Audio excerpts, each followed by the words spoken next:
Selamat siang Bu Kartini. Selamat siang Ibu. Gimana kabarnya hari Alhamdulillah ini? sehat Bu. Ya, terima kasih Ibu telah meluangkan waktu untuk mengikuti kegiatan dari kami karena kami membutuhkan informasi terkait dengan rencana kerja tahunan di sekolah Bu Kartini ini. Apakah Bu Kartini bersedia nanti memberikan informasi terkait dengan RKT yang ada di sekolah ini? Siap, bersedia Ibu. Baik, langsung saja ya Bu. Apakah Ibu mengetahui bahwa di sekolah ini itu memiliki dokumen RKT yang berlaku untuk 1 tahun ke depan? Iya, saya tahu bahwa di sekolah ini memiliki dokumen RKT yang menjadi pedoman pelaksanaan program selama 1 tahun. Bagaimana Ibu memperoleh informasi bahwa di sekolah ini itu memiliki RKT untuk 1 tahun ke depan? Jadi untuk RKT ini disampaikan oleh kepala sekolah ya Bu, Ya.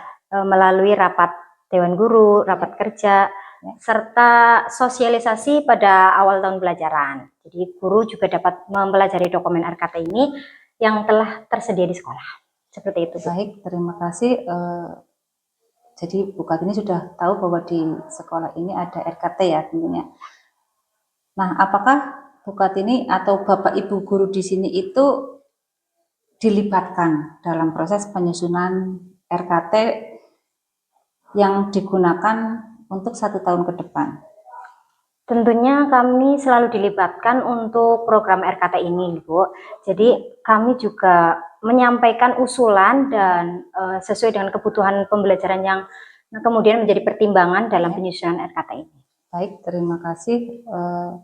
Tadi apabila RKT ada, berarti RKT itu tentunya dimanfaatkan untuk pelaksanaan tugas Bapak Ibu guru di sini. Ya. Nah, bagaimana Bapak Ibu di sini itu memanfaatkan RKT untuk menunjang tugas dan program Bapak Ibu?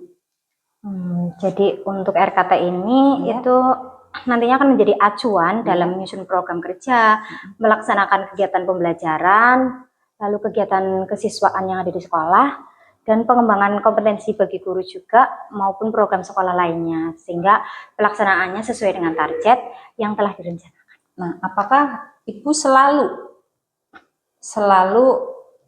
mengacu, jadi kegiatan yang dilaksanakan di sekolah ini apa selalu mengacu pada RKT yang ada? Kalau untuk mengacu selalu mungkin ada beberapa hal yang tidak ya. Tapi untuk sebagian besar itu kami mengacu pada RKT. Jadi apabila terdapat kegiatan baru yang bersifat mendesak ini, itu pelaksanaannya disesuaikan melalui koordinasi dengan kepala sekolah dan tim manajemen yang ada di sekolah. Baik, kita lanjutkan terkait dengan penyusunan RKT di sekolah ini. Apakah Bapak Ibu mengetahui bahwa penyusunan RKT itu menggunakan dasar rapot pendidikan? Tentunya kami mengetahui karena di sini itu rapot pendidikan sebagai acuan dasar, sebagai salah satu dasar. Nanti kami dapat menemukan permasalahan yang mana yang masih kurang dan yang perlu diperbaiki, sehingga nanti dapat menentukan program prioritas sekolah. Selain menggunakan dasar rapot pendidikan, sekolah menggunakan data yang lain tidak dalam penyusunan RKT?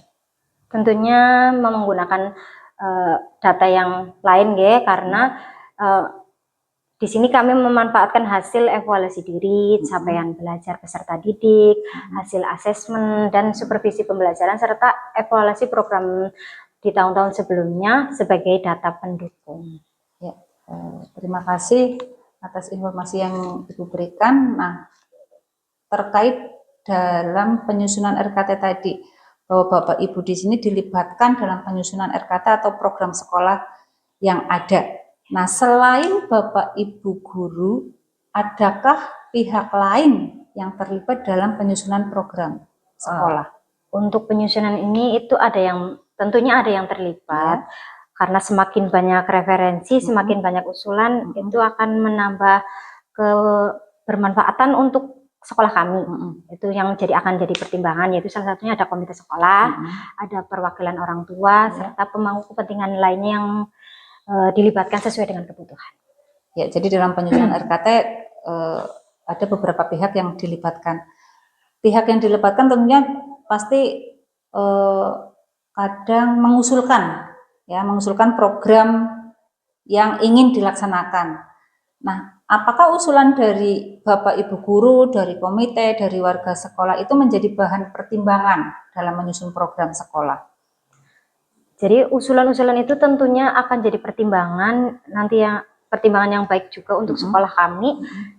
Misalnya dari komite juga dibahas bersama dan diprioritaskan berdasarkan kebutuhan sekolah serta hasil analisis data yang ada, seperti itu. Ya, terima kasih. Selanjutnya kita beralih ke kurikulum satuan pendidikan ya Bu. Sekolah ini tentunya juga mempunyai kurikulum satuan pendidikan atau KSP. Nah, apakah dalam kurikulum sekolah itu memuat atau terdapat kalender akademik? Tentunya iya, karena kalender akademik merupakan bagian dari dokumen kurikulum sekolah yang menjadi pedoman pelaksanaan kegiatan selama 1 tahun pelajaran. Bagaimana pemanfaatan kalender akademik itu dalam Bapak Ibu guru itu menjalankan tugas sehari-hari di sekolah? Jadi kebermanfaatan kalender akademik ini itu menjadi acuan dalam menyusun modul ajar, program semester, jadwal asesmen, proyek, serta berbagai kegiatan pembelajaran lainnya, seperti itu. Apakah hanya digunakan untuk kegiatan Bapak Ibu guru, kalau kegiatan sekolah menggunakan pedoman kalender akademik tidak Bu? Kalau kegiatan sekolah itu kan tentunya masih dalam kegiatan pembelajaran yang nantinya akan bersangkutan dengan kegiatan pembelajaran, jadi tentu menjadi acuan juga di kalender. Oke, terima kasih. Kita kembali lagi ke dokumen sekolah tadi, RKT dan kurikulum sekolah. Setelah RKT tersusun, apakah sekolah menyampaikan informasi atau melaksanakan kegiatan sosialisasi terkait RKT dan kurikulum sekolah? Kalau misalnya menyampaikan informasi, bagaimana sekolah atau cara sekolah menyampaikan informasi mengenai RKT tersebut? Jadi untuk informasi itu dapat kami ketahui nih sebagai guru saya, itu disampaikan melalui rapat kerja Dewan Guru, bisa jadi surat edaran atau sekarang lebih mudah lagi WA Group, itu sebagai salah satu media informasi yang kami gunakan.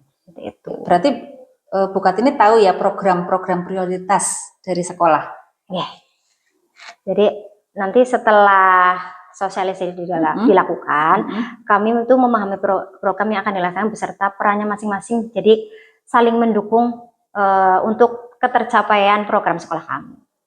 Nah, selain kepada Bapak Ibu guru, apakah program sekolah juga dikomunikasikan terhadap orang tua dan pemangku kepentingan yang lain, misalnya komite?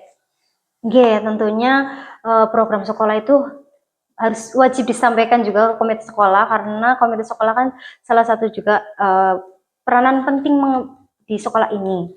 Terus selain itu juga kan bisa disampaikan ke wali murid juga, itu biasanya di awal ajaran baru melalui rapat pleno. Selain itu juga bisa disampaikan melalui media sosial. Di sekolah kami kan juga ada WA grup paguyuban satu sekolahan, itu bisa disampaikan di situ juga, seperti itu. Baik, terima kasih. Selanjutnya saya ingin mengetahui bahwa penyusunan RKT itu tadi didasarkan pada rapot pendidikan ya Bu? Nah, selain didasarkan pada rapot pendidikan, itu dalam penyusunan RKT juga menggunakan data pendukung lainnya. Nah, bagaimana Bapak Ibu di sini itu mengetahui bahwa penyusunan RKT itu didasarkan pada rapat pendidikan dan data pendukung yang lainnya? Oke Bu, jadi kami mengetahui penyusunan RKT ini itu dari sekolah menyampaikan hasil analisisnya hasil analisis rapor pendidikan kepada seluruh guru dalam rapat. Terus selain rapor pendidikan, sekolah juga menggunakan data hasil asesmen, evaluasi pembelajaran, supervisi akademik, serta evaluasi diri sekolah sebagai dasar dalam menentukan program prioritas. Dengan demikian, program yang direncanakan sesuai dengan kebutuhan dan kondisi nyata yang ada di sekolah. Baik, jadi Bu Kartini sudah paham ya bahwa penyusunan RKT itu didasarkan pada rapot pendidikan. Nah, selanjutnya, apakah Bapak Ibu guru di sini juga mengetahui bahwa penyusunan RKT itu menggunakan pendekatan identifikasi, refleksi, dan benai? Iya Ibu, jadi saya mengetahui hal tersebut. Jadi sebelum RKT dan RKA disusun, sekolah mengajak guru untuk mengidentifikasi kondisi sekolah melalui analisis rapor pendidikan, hasil asesmen, supervisi pembelajaran, evaluasi diri sekolah, dan berbagai data pendukung lainnya. Ya, terima kasih atas informasi yang diberikan terkait dengan penyusunan RKT yang didasarkan pada rapot pendidikan.